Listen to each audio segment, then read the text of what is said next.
오늘 알코올 중독을 말씀을 통해서 함께 은혜를 나누고자 합니다.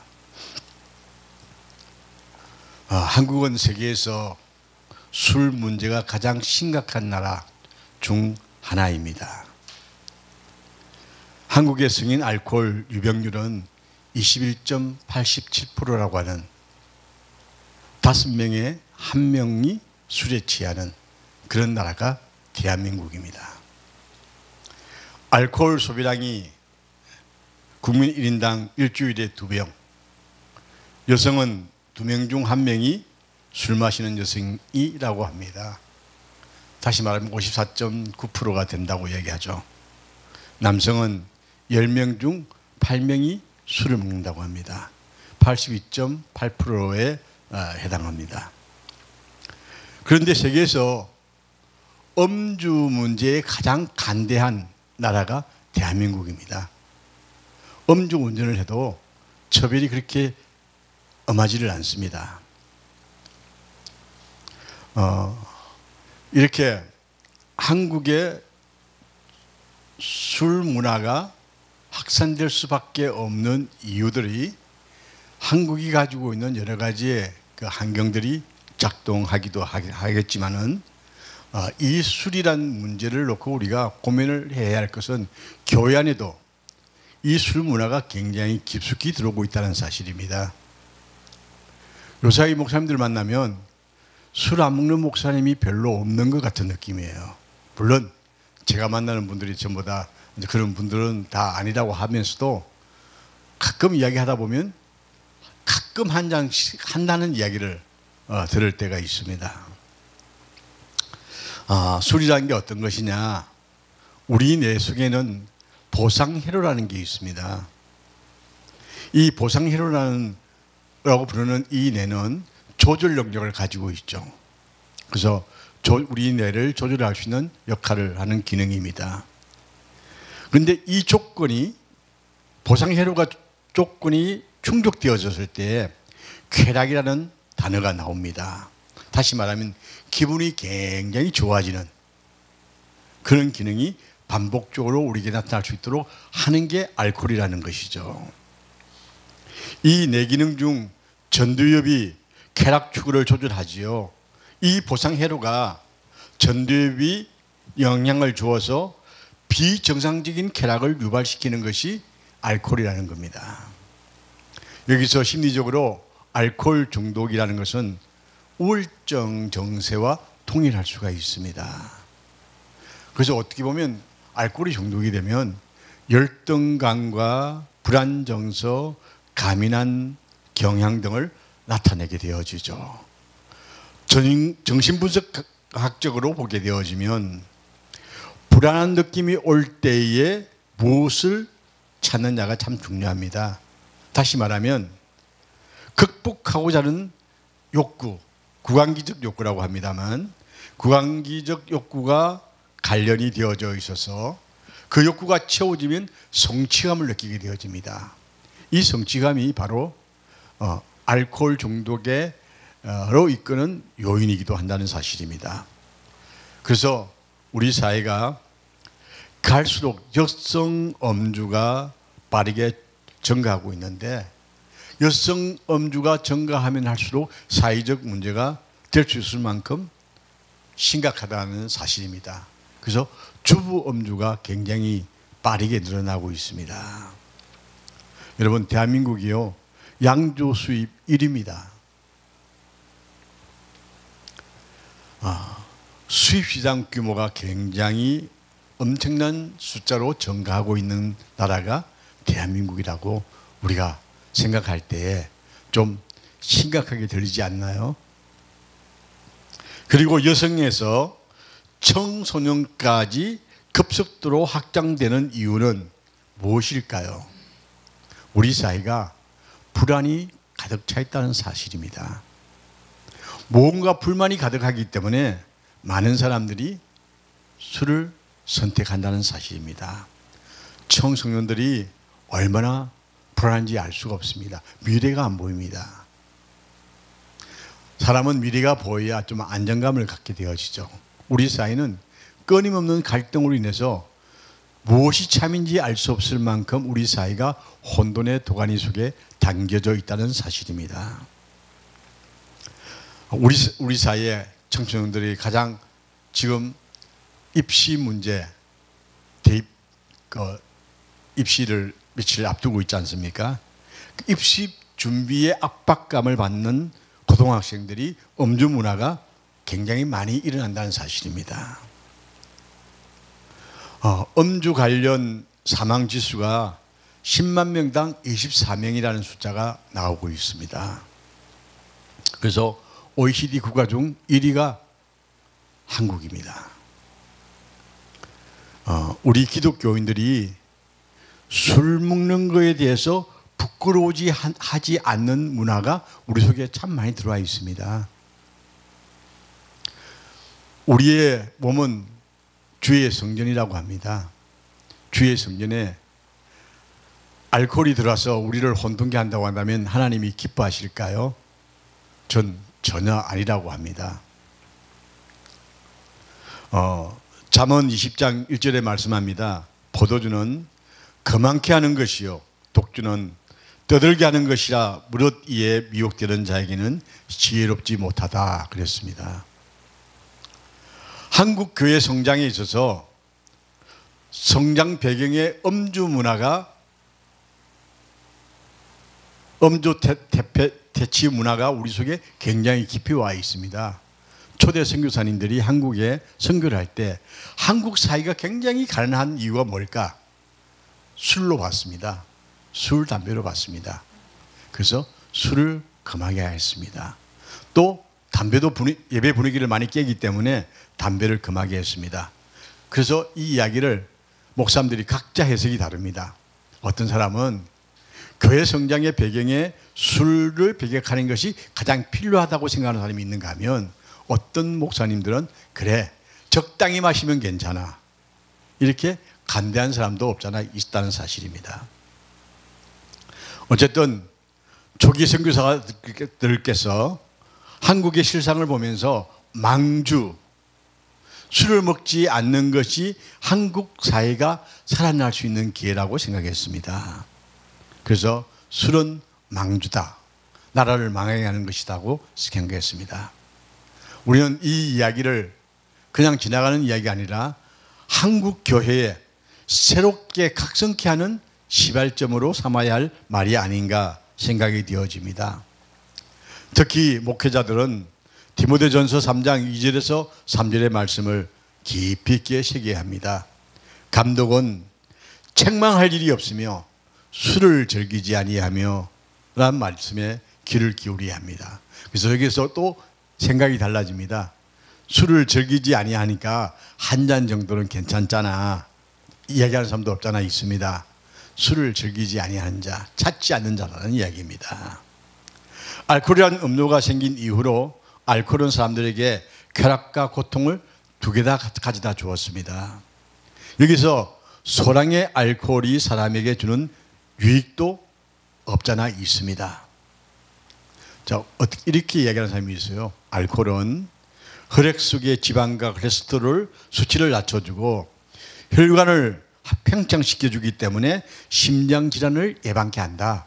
그래서 심장이 안 좋은 사람은 술을 한두 방울 마셔도 괜찮다. 이제 그렇게 이야기를 합니다. 그래서 목사님들 가운데도 난 심장이 좀 안 좋으니까 한 잔 정도는 괜찮아. 그렇게 자기 아전 이승격으로 해석을 하기도 하죠. 자, 수면제보다는 더 안전하고 훌륭한 진정제 역할을 하는 것이 알코올이다. 그래서 밤에 잠을 못 잘 때 술 한 잔 정도가 참 좋다. 이렇게 이야기를 합니다. 그리고 포도주는 실상은 선포도주는 식욕을 돋구어준다. 그리고 흑맥주는 에너지와 활기를 보충해 주는데 어느 음식보다 뛰어났다. 그렇게 이렇게 술 예찬론이 있습니다. 그러나 술이 술을 부른다는 이야기 여러분 기억하셔야 합니다. 제가 오늘 알코올 중독을 이야기하면서 술의 병폐에 대해서 몇 가지 좀 정리를 해보고 싶지만 어쨌든 우리 사회가 이 술 문화로 인해서 가정 파괴와 그리고 사회가 불안해가는 요소가 있기 때문에 술을 우리가 교회 속에서 내몰아야 한다는 사실을 꼭 말씀드리고 싶습니다.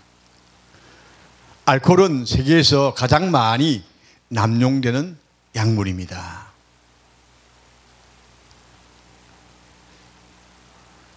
심각도는 낮은 카페인보다는 좀 낮다고 이야기합니다만, 그러나 알코올은 다른 모든 약물들을 합친 것보다 더 많이 사망과 고통의 원인이 되고 있다는 사실입니다. 특히 알코올은 검단기관 사망률이 가장 높은 약물이라는 것입니다.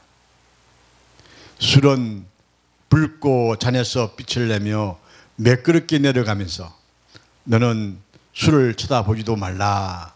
잠언 23장의 경고의 말씀이 담겨져 있습니다. 그러면서 쭉 읽어보면요, 그것은 마침내 뱀처럼 울며 살모사처럼 쏟아지리라. 부작용을 이야기하는 것이죠.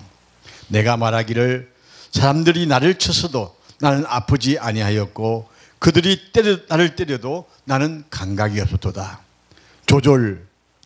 조절력 상실을 이야기합니다. 내가 언제 깨어날까? 내가 그것을 다시 찾으리라. 조절병 상실을 의미하기도 하죠. 제가 누구에게 있느냐? 슬픔이 누구에게 있느냐? 다툼이 누구에게 있느냐? 불평이 누구에게 있느냐?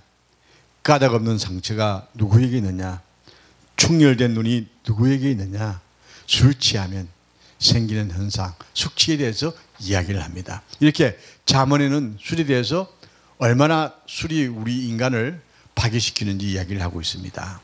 그럼 알코올 중독의 정의를 한번 우리 같이 생각을 해보도록 하겠습니다. 알코올 중독에 대한 정의는 그 주제로 글을 쓰거나 강의하는 사람은 참으로 많습니다. 그렇지만 알코올 중독을 규정하기는 결코 쉽지 않습니다. 그러나 치료자나 내담자를 돕기 위해서는 알코올 중독에 대한 정의를 분명하게 내려야 하는 것입니다.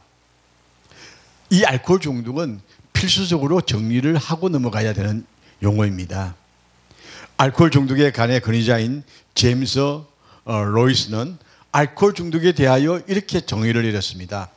알코올 중독이란 음주에 대한 통제력 상실, 약물, 알코올에 대한 습관적 복용으로 건강과 직장, 가족, 친구, 법과 같은 종료 상황 기능에 장애를 유발하는 특징을 가진 만성질환과 같은 장애라고 표현했습니다.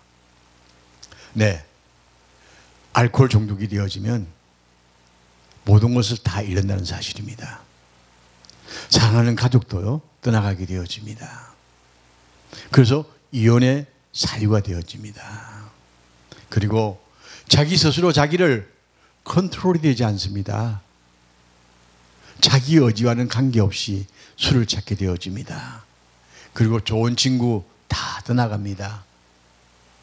그리고 생각도 못한 법의 저축을 받아서 구속될 수 있는 요소가 너무나 많다는 사실입니다. 알코올 중독은 알코올을 과도하게 남용하는 사람이 삶 속에 심각한 문제가 발생했다는 의미로 사용되어지는 용어입니다. 알코올 중독이란 자신이 술을 마셔야 할지 마시지 말아야 할지 시종일관 선택하지 못하는 사람을 알코올 중독이라고 합니다. 일단 술을 마시면 안 된다는 자각도 하지 못하는 상태가 알코올 중독이라는 겁니다. 그래서 알코올 중독을 막기 위해서 단주 모임이 있죠. 이 단주 모임에서 알코올의 정의를 이렇게 내리는 곳이 있는 것을 보았습니다. 알코올에 대하여 무력하며 자신의 삶이 스스로 조절되지 않는 사람이 알코올 중독이다. 그렇게 정의를 내리고 있습니다. 자, 이 전체 이야기를 볼 때에 알코올 중독이란 스스로 통제하지 못하고 자율신경이 깨어진 알코올로 자율신경이 끼어진 사람을 알코올 중독이라고 표현합니다. 여러분, 우리가 생활 속에요, 중독되는 게 참 많아요. 이 날씨가 더우면 우리 에어컨 켜는 게 보통 그 습관화되어져 있습니다. 근데 안 틀면 몸이 이상해져요. 이것도 중독이에요. 이 아무리 더워도 이 에어컨 안 틀어도 충분히 시원할 수 있는 방법이 많이 있습니다. 이 에어컨을 쓰면요, 우리 인간 인체를 파괴시켜요. 여러분 에어컨병이 걸리면요, 자율신경이 움직이질 않습니다. 그리고요, 병이 옵니다. 어떤 병이 올까요? 자율신경이 끼어지면 몸이 스스로 치료할 수 없는 단계까지 갑니다. 이 에어컨병 참 무서운데 사람들이 그걸 잘 몰라요. 자, 오늘 알코올에 대한 이야기를 하고 있는 상태니까 알코올로 말미암아 아마 야기되는 문제점을 정리를 한번 해봅시다. 알코올이 중독이 되면 첫째, 조절불능, 무력성이 나옵니다. 여러분, 조절불능이라는 것은요, 스스로 할 수가 없게 되어집니다. 그리고 사람이 무력하게 나태해집니다. 그래서 술을 먹으면 또 새로운 힘을 얻는 것 같이 보이고, 또 안 먹으면 무력하고, 그래서 결국 계속 술을 마실 수밖에 없는 그런 환경에 처하게 되어집니다. 근데 알코올 중독자들이 술을 안 먹을 때 뭘 하냐면요, 죄책감을 느낍니다. 수치감을 느낍니다. 자기 정오가 옵니다. 그런데도 술을 안 먹으면 못 견디니까 술을 먹게 되어지죠. 그러면 가졌던 자책감, 수치감, 자기 정오도 없어지고 그냥 될 대로 되라 하게 살게 되어지는 겁니다. 근데 이게 알코올 중독이 되어지면요, 건강이 악화되어집니다. 위염, 간질환 등 많은 병들이 찾아오게 되어집니다. 조절신경이 차단되기 시작하면요, 조절 능력이 없어지는 상태가 되어지면 많은 병들이 찾아와도 치료가 안 된다는 사실입니다. 그리고 인간관계에서는 관계가 붕괴가 되어집니다. 그렇게 좋은 친구도 다 떠나갑니다. 그리고 평생 함께 하겠다는 가족들도 떠나갑니다. 그리고 이 술을 먹는 사람들이 차를 몰 때가 있죠. 음주운전이라고 하는데 이게요, 심각한 상황이거든요. 근데 우리 한국은 이 음주 문화가 굉장히 단속이 느슨한 편입니다. 이건 꼭 강력하게 제재해야 됩니다.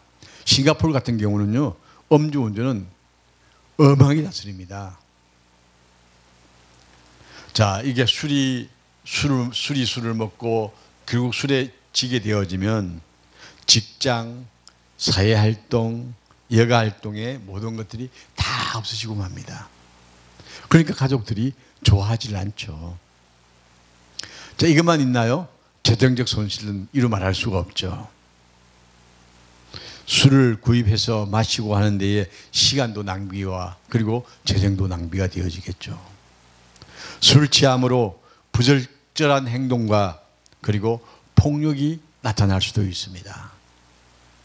더 나아가서 금단 증상이 나타나게 되어지는데 손이 떨리고 정신착량이 일어나고 내성이 생기는데 병에 대한 면역력이 전혀 없어지는 상태가 되어집니다.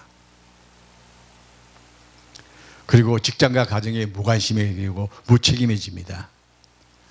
술에 중독이 되면요, 회사 중요하지 않아요. 결근을 밥 먹듯이 합니다. 그러면 직업이 상실되어지죠. 그래서 이혼을 당하고 결국은 노숙자 생활로 넘어갑니다. 그러다가 불황생활을 하다가 정신 이상으로 인생을 마치게 되어지는 게 음주로 인해서 생기는 현상들입니다. 중독이 되면 이렇게 무섭습니다. 그래서 알코올 중독자는 입원과 그리고 제독, 그러니까 술독을 빼내는 것이 필요합니다. 왜냐하면요, 금단 정상의 심각성 때문에 이 해독이 필요합니다. 제독이 필요한데 신중한 의학적 슈퍼비전 하에서 이루어져야 되는데 이게 굉장히 힘든 부분이 많습니다. 의사에게 맡길 수만 있는 상황이 아니라는 겁니다. 물론 술을 안 먹게 하는 약이 많죠. 디아제팜이라든가 옥사제팜 같은 신경 안정제는 금단 현상을 줄이는 데는 도움이 되어집니다. 그리고요, 술 끊는 약이 있죠. 안터푸즈라는 약인데 이 약을 먹으면 술만 보면 토하게 되어지고 술을 마시지 않습니다. 그런데 음주할 수 있도록 도와주는 약이기는 하지만 충동적으로 술을 마시는 경향이 있는 사람들에게는 특히 위험하기도 하고 도움이 되기도 하는 약이 안터푸즈라는 약입니다. 이 약은 알코올 중독자들이 술을 마시기 전에 두 번 생각하게 합니다. 마시면 메스고온과 구토, 급속한 심장 박동수의 증가로 인해서 숨이 가빠지고 설사를 하고 폭발적인 두통이 야기되기 때문에 술을 안 먹죠. 그런데 이게 사람을 강제적으로 제어하다 보니까 몸에 여러 가지 이상을 유발시키기도 합니다. 근데 알코올 중독의 평가는 발달 과정과 마찬가지로 초기, 중기, 발기로 나눌 수가 있습니다. 초기 단계는 간헐적인 해소용 음주를 하게 되어집니다. 그리고 지속적인 음주. 자, 이렇게 되어지면 내성의 증가. 초기 단계는 술을 먹지 말아야 그래도요, 몰래 술을 좀 마시게 되어지죠. 그래서 어전성이 증가되어지기 시작합니다. 그러면 가족들이 불평하기 시작하죠. 그럼 난 술 안 먹어 하면서 몰래 마시는 겁니다. 그래서 그러다가 술을 먹으면 안 된다는 죄책감도 들어오지 하다가도 몰래 술을 몰입하게 되어지고, 그러면 그때 되면 초기 단계를 지나기 시작하면요, 기억상실, 기억의식이 상실되어집니다. 그리고 통제력을 점점 잃어버리기가 쉽습니다. 이게 초기 단계입니다. 그러면 중기 단계를 들어가게 되죠. 중기 단계는 본인보다는 가족이 더 염려하죠. 아유, 저 심각해, 안 돼. 그렇게 하는데도 불구하고 본인은 모르는 겁니다. 그리고 본인이 후회감이 늘어납니다. 내가 왜 이리 술을 먹지? 안 먹어야지. 그런데 또 술을 찾습니다. 그러면 그때부터는 어떻게 하냐면요, 가대포장과 공격적인 행동이 나옵니다. 술을 못 먹게 하면 막 공격도 하고 자기를 막 미화를 시킵니다. 그리고 술병을 막 숨깁니다. 그래서 점점 고립감이 깊어집니다. 그리고 친구가 상실되어지고요, 일가 재정에 문제가 생기게 되어지죠. 그리고 기억 상실이 늘어납니다. 그리고 모든 것에 대한 적개감이 생기기 시작합니다. 여러분, 우리 사회에요, 적대감이 점차 심화되어지고 있습니다. 상대적 빈곤이죠. 얼마 전에 한터역이라고 그러나요? 저 개포동이라고 하는 지역이 학원가가 많잖아요. 근데 그 학원가에 문자가 날라왔습니다. 오늘 너희들 학원 마치는 시간에 너희들 다 죽인다는 그런 문자가 막 왔어요. 부모들이 야단이 났죠. 전부 다 학원 앞에 차를 갖다 대고 그곳에 차가 너무 많아서 시가지가 마비가 됐다고 합니다. 그 뭐냐면요, 너희는 좋은 학교 다니고 좋은 데서 공부하고 이렇게 하고도 다니고 부모를 잘 듣기 때문에 나는 못하니까 너희들 가만두지 않겠어. 뭐 이런 상대적 빈곤감입니다. 이게 심화되어지면요, 사회는요, 걷잡을 수 없는 갈등으로 인해서 사회는 불안 요소가 심화된다는 사실입니다. 자, 이게 알코올을 먹는 사람들에게 나타날 수 있는 현상들입니다. 그리고요, 식사를 소홀히 하게 되어집니다. 그러면 몸이 끼어지기 시작하죠. 손떨림과 이른 아침부터 음주를 하지 않으면 견딜 수가 없기 때문에 알코올은 점점 증가되어집니다. 자, 말기 정세를 좀 정리를 해볼게요. 말기 정세가 되면요, 내상이 줄어듭니다. 그리고 건강은 악화되어졌습니다. 술 취해 있는 시간이 많아집니다. 사고의 능력이 없어집니다. 급성만염 위험들이 발생합니다. 급성치장염, 음주에 대한 강박관념, 음주에 대한 변명할 구실이 다 고갈되었기 때문에 이제 변명도 하지 않습니다. 죽이려면 죽여, 뭐 이런 상태가 되어버리죠. 가정과 일은 이미 심각한 상태가 벌어진 상태입니다. 이렇게 되어지면 이 사람은 어떻게 될까요? 결국은 알코올이라는 약물에 중독되어서 인생이 끝나고 마는 겁니다. 자, 그러면 어떻게 회복을 해야 될까요? 회복 단계를 가기 위한 과정이 필요합니다. 첫째, 음주를 하시는 분이 주변의 좋은 멘토에게 순복할 수 있는 자세를 가져야 하는데 그게 잘 안 됩니다. 그래서 강제로 입원을 시켜서 멘토가 순복할 수 있는 환경들을 만들어 가야 되는데 그게 자유민주국가에서는 그게 가능하지 않다는 이야기입니다. 그래서 제일 중요한 게 의학적 검진이 필요하죠. 의학적 검진을 한 후에 그리고 여기에 영성 그리고 반성과 영성 개발이 필연적으로 따라가 줘야 합니다. 저는 기독교 입장에서 이야기를 합니다만 타 종교에서도 이런 알코올 중독자들을 치료하는 곳이 좀 많아지고 있습니다. 그래서 이렇게 좋은 자연 환경 속에서 스스로 자기를 반성하고 자기를 찾는 이런 훈련들이 필요하겠죠. 개인 치료를 시작하려고 하면 제일 문제가 뭐냐면요. 그렇게 할 재정적 능력이 있어야 된다는 사실입니다. 재정적 여유가 없으면요. 치료를 할 수가 없습니다. 그래서 집단 치료도 좋은 방법이 하나입니다. 즉 단주 모임 같은 데 가서 집단 치료하는 방법도 또 좋은 편이 속하죠. 그래서 누군가가 책임성을 갖고 회복 과정을 나눌 후원자가 필요한 겁니다.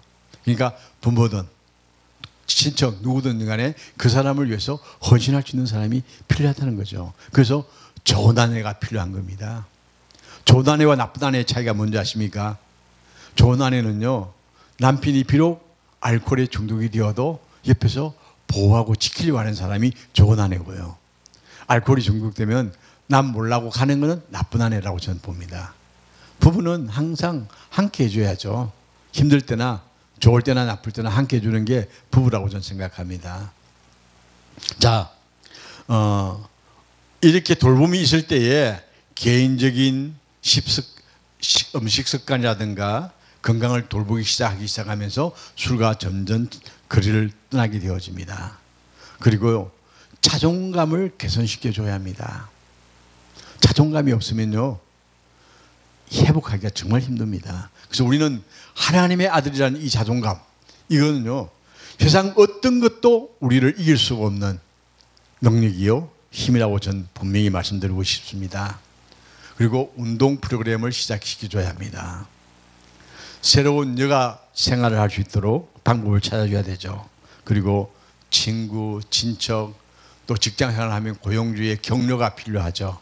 그래서 알코올 중독자가 되었다고 비판하고 질타하고 밀어내는 게 아니라 위로하고 힘을 주고 일깨워주는 훈련이 필요하다는 이야기입니다. 그래서 관계체 확립, 신뢰, 친밀감, 성격, 이것도 새롭게 친밀감을 가질 수 있도록 만들어줘야 되죠. 그리고 제일 중요한 게 영성을 깊게 체험할 수 있도록 해줘야 합니다.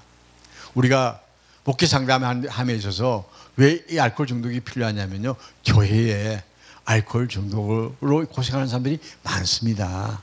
교회가요, 그 관심 가져야 합니다. 그리고 그 사람이 새롭게 변했을 때에 교회는 새로운 능력이 나타납니다.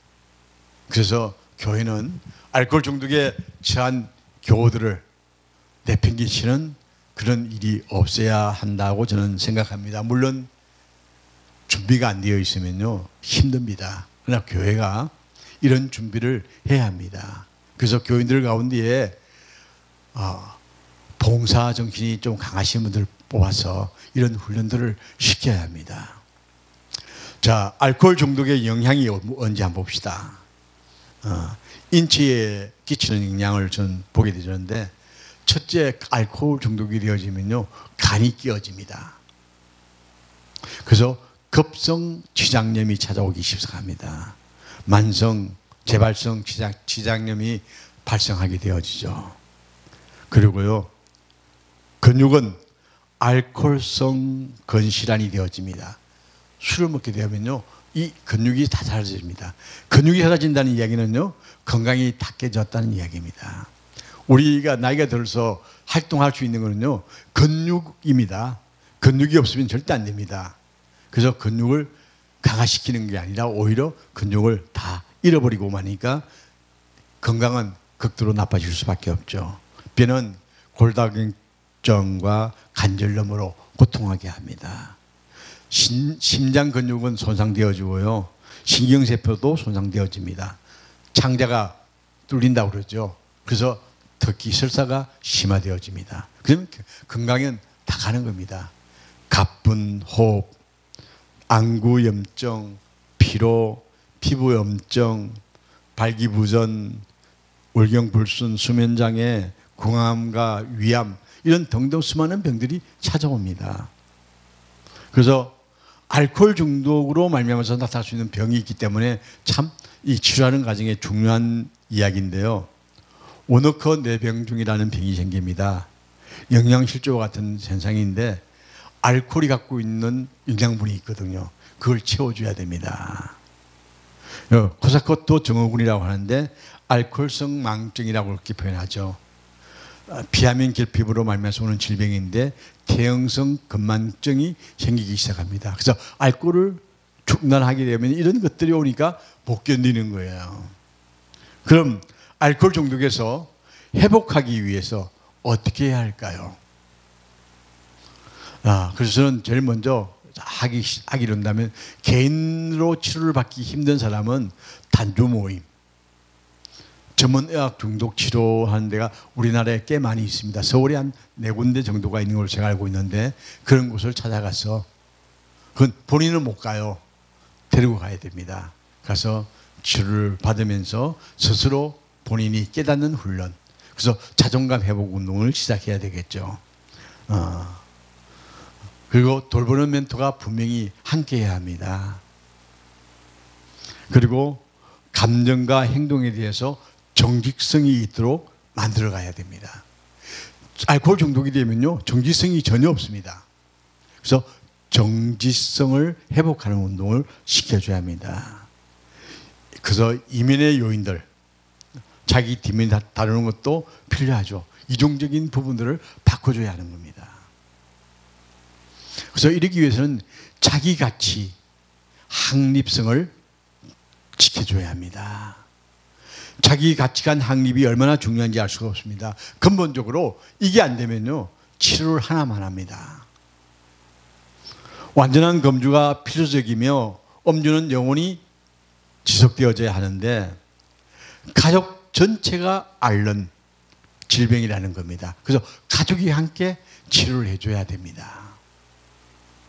알코올은 영혼과 혼과 육을 동반하는 질병입니다. 영혼이 잘된 것 같이 내 범사에 내 모든 것이 잘 될 수 있도록 할 수 있는 지름길이 바로 음주를 타파하는 검주가 필요하다는 겁니다. 그래서 교회가 가장 중요하게 음주 문제에 매달려야 된다는 생각을 저는 갖는 겁니다. 알코올로부터 속박을 받는 것이 아니라 자유, 그리스도 안에서의 새 생활, 알코올에 죄책감에서 하나님의 평화와 새로운 자유, 용상을 받을 수 있는 사람이 될 수 있도록 우리가 그에게 요청하고 함께 나눠야 하는 것입니다. 알코올은 수치감이 옵니다. 그래서 우리는 수치감 속에서 고결성을 찾아야 합니다. 제사함의 역사를 우리는 체험해야 하는 겁니다. 새로운 정체감을 가져야 되는 것입니다. 우리는 알코올에 속해서 사단의 끌려감이 아니라 하나님의 자녀가 되었다는 사실을 증거할 수 있도록 만들어 가야 하는 것입니다. 알코올로 인한 소외감을 우리는 하나님께 속한 하나님과의 관계, 하나님과의 가족이라는 사실을 인식할 수 있도록 만들어야 합니다. 알코올로 인한 선풀이를 감사로 바꿀 수 있는 우리가 되어져야 한다는 사실입니다. 알코올로 인한 비참함에서 기쁨으로 바꿔줘야 한다는 사실입니다. 알코올로 인해서 아픔과 질병, 건강을 찾아줘야 하는 것입니다. 알코올로 인한 무력감에서 은혜를 체험할 수 있도록, 은혜의 능력을 입을 수 있도록 해줄 수 있는 우리가 되어질 때에 우리는 함께 살아가는 그리스도인의 삶을 만들어갈 줄 압니다. 알코올 중독이라는 것이 얼마나 사회와 가정과 교회를 피폐케 하는지 알 수가 없습니다. 그래서 알코올 중독에 대해서 교회가 관심을 가지고, 특히 상담학을 공부하는 모든 분들이 이 문제에 관심을 가지고 좀 더 깊은 연구들을 많이 할 수 있기를 부탁의 말씀을 드립니다.